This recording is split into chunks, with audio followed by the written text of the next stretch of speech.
The captain goes down with the ship. That's a line any seafaring person or movie buff would be familiar with. It's the idea that a sea captain holds ultimate responsibility for not only his ship, but everyone on board, and will go down with it if that's what it takes.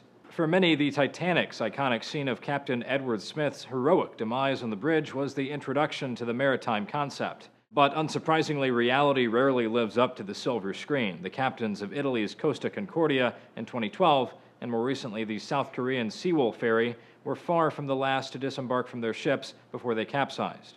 And this isn't a new thing. In 1991, the captain of the Greek cruise liner Oceanos was lambasted after abandoning his ship.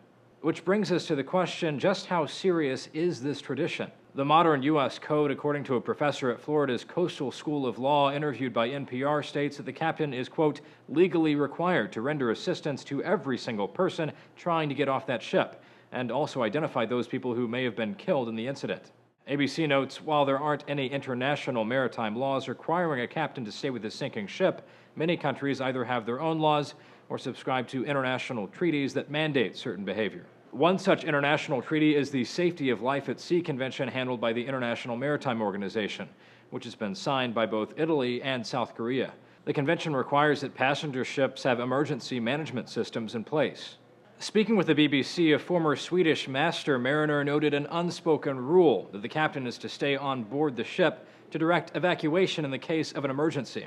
How would a captain fulfill his obligations if he was not on board? Emergency responses are nearly almost always coordinated from the ship.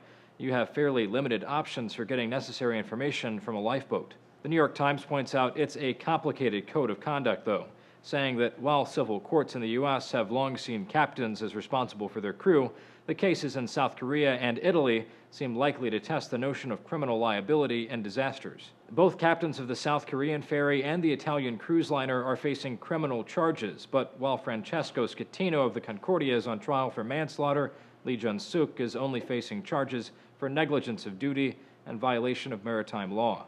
For Newsium's Zach Toombs.